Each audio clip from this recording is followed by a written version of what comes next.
Welcome to icon politics. నేను మీ హరిత. మనం చూస్తూనే ఉన్నాం, కాకినాడ పోర్టు తీగలాగితే డొంక ఎక్కడో కదిలినట్టు అనిపిస్తుంది. ఇప్పుడు అదే వైసీపీకి పెద్ద ముప్పైపోయినట్టు అనిపిస్తుంది. ఎందుకంటే ఈ కాకినాడ పోర్టులో బియ్యం ఒకటే రవాణా జరగట్లేదు, ఇంకా డ్రగ్స్, ఇంకా ఇతరితర వస్తువులు కూడా రవాణా జరుగుతున్నాయి అన్న నేపథ్యంలో సిట్ దర్యాప్తు సంస్థని ఏర్పాటు చేశారు. అంతేకాకుండా ఈ కాకినాడ పోర్టు విషయంలోనే కాదు, టోటల్ వైసీపీ మీదే సిట్ ఆ దర్యాప్తు చేయాలి అని చెప్పి సిట్ ఒకటి. సార్, దెబ్బకు ఠా దొంగల ముఠ అన్నట్టు ఇప్పుడు సిట్ గనక వైసీపీ మీద వేస్తే మొత్తం అన్ని అవినీతులు బయటకు వచ్చేస్తాయి అంటారా? ఇంకా మళ్ళీ దీంట్లో కూడా ఎవరైనా ఆపగలుగుతారా మధ్యలో? అభయహస్తం అని పైన ఒకటి ఉంటుందండి. ఆ పన్నులకు అభయహస్తం కావచ్చు, అక్రమార్కులకు అభయహస్తం కావచ్చు. మరి అది ఏ అభయహస్తం అనేది మరి తొందరలో తేలిపోద్దులే. మీరు చెప్పినట్టుగా సిట్ వేస్తే గనక ఇప్పుడు ప్రస్తుతానికైతే మనకున్న సమాచారం కాకినాడ పోర్టు మీద మాత్రమే సిట్ వేసింది అనేది. మరి కాదు, మొత్తం అన్నిటి మీద తేలుస్తామనంటే తేల్చడానికి కొత్తగా ఈరోజు సిట్ వేయాల్సిన పని లేదు. 2024 ఎన్నికల ముందు అనుకుంటాను, రఘురామకృష్ణరాజు గారు, ఇప్పుడు డిప్యూటీ స్పీకర్, జగన్మోహన్ రెడ్డి పాలనలో అప్పటి వరకు జరిగిన అవకతవకలు అన్నిటి మీద కలిపి ఒక పిల్లు వేసి ఉన్నాడు.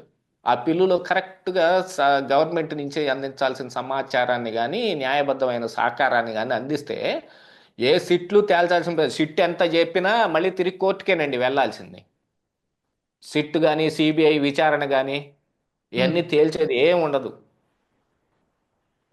ఇప్పుడు ఈ వేసింది ఏదో మొత్తానికి ఆ పిల్లుకి సహకారం అందిస్తే వీళ్ళు అనుకున్నది ఏదో జరిగిపోయింది అక్కడ.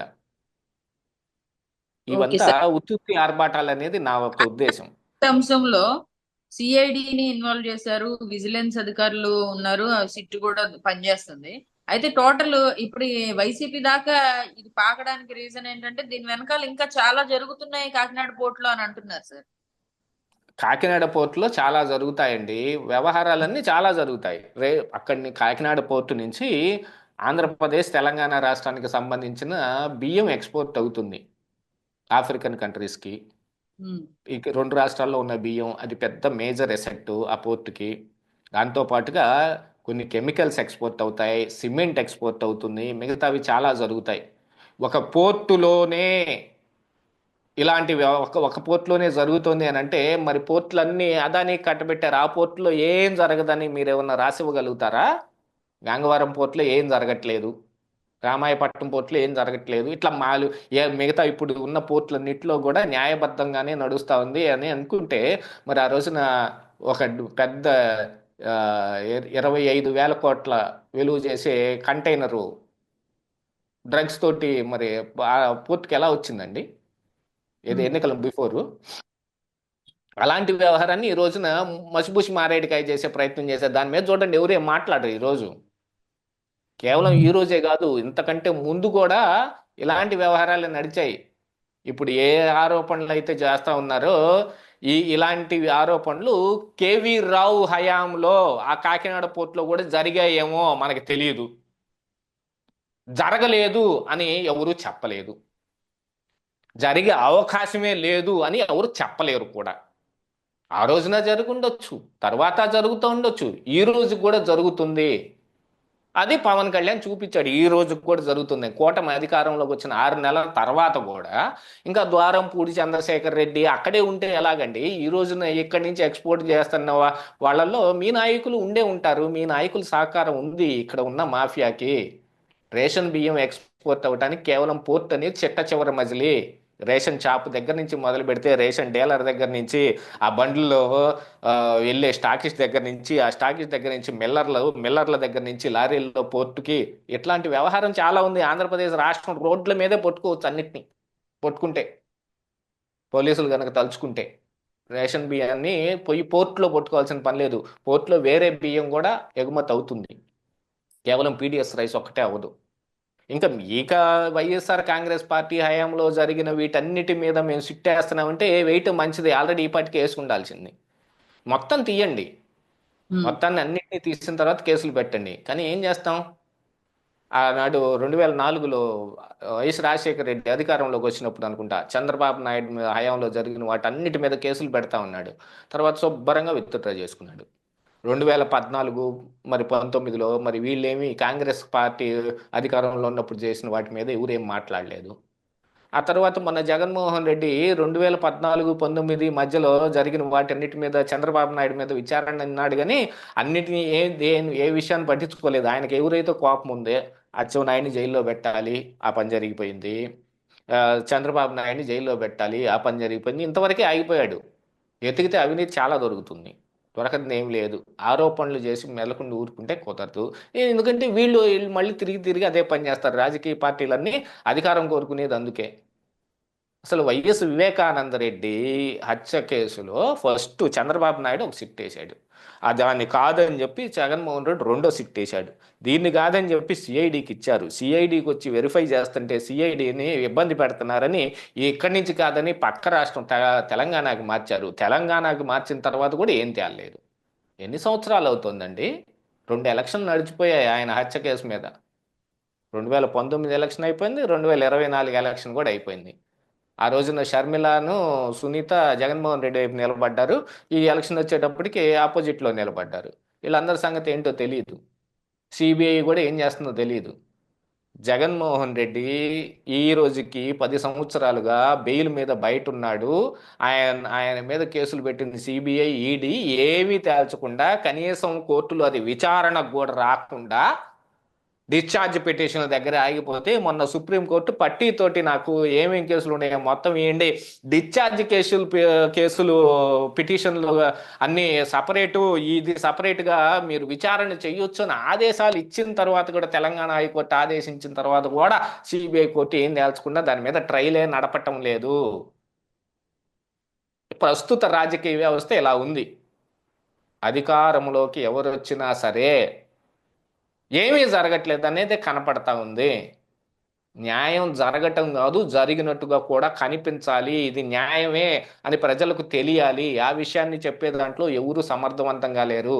అలాంటి ఎన్ని సిట్లు వచ్చినా, ఎన్ని సిబిఐ ఎంక్వైరీలు వచ్చినా, ఇదిగో జగన్మోహన్ రెడ్డి ఇలాగనే ఉంటున్నాడు బయటికి.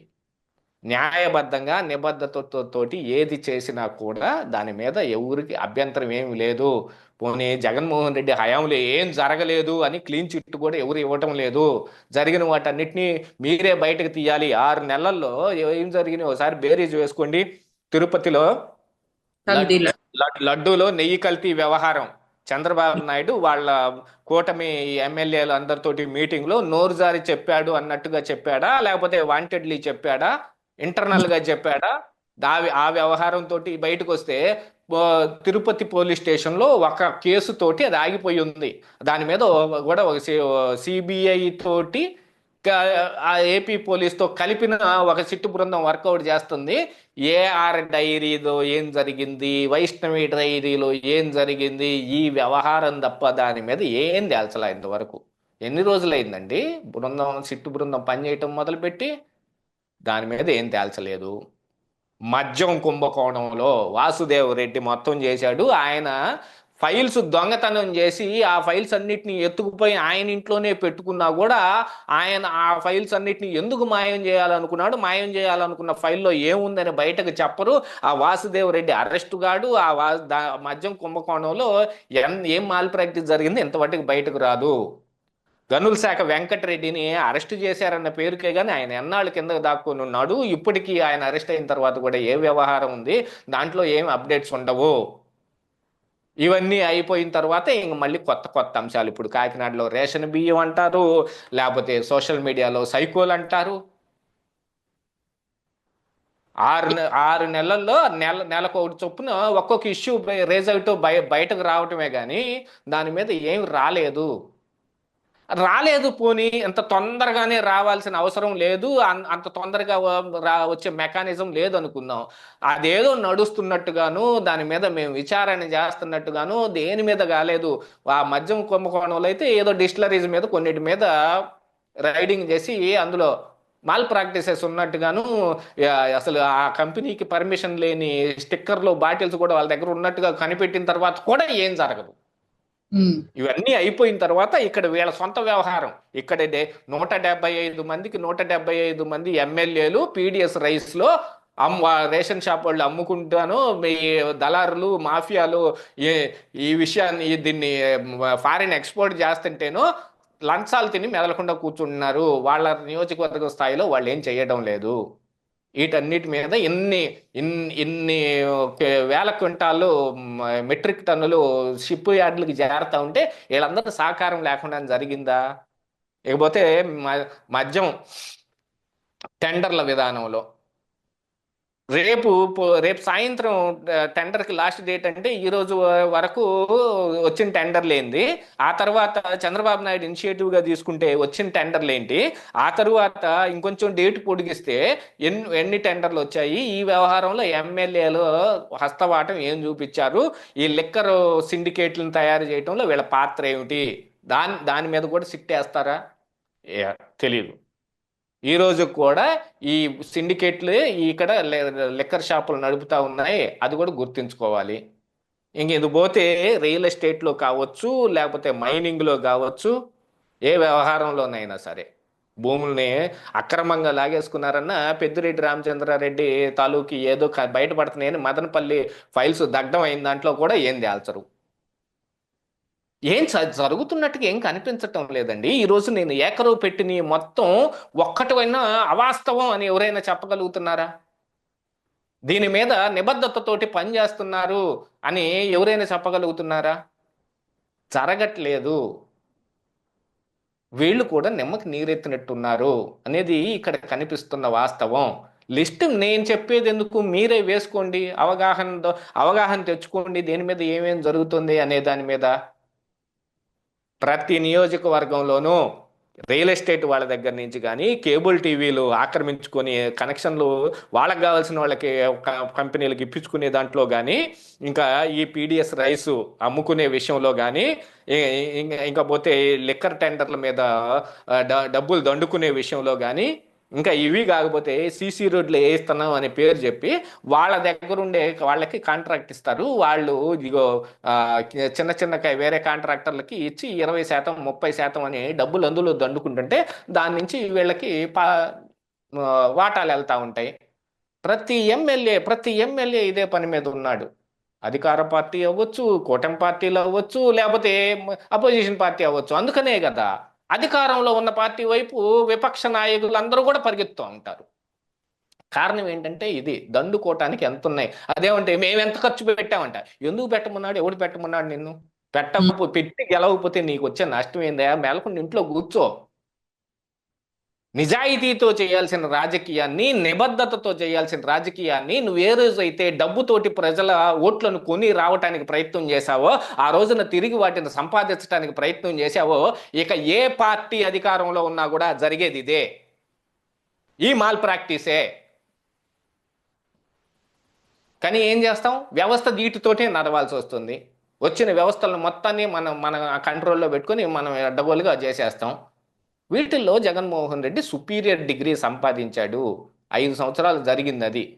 అలాగని చెప్పి వీళ్ళంతా మంచోళ్ళు అంటానికి ఏం లేదనేది నా అభిప్రాయం. Right sir.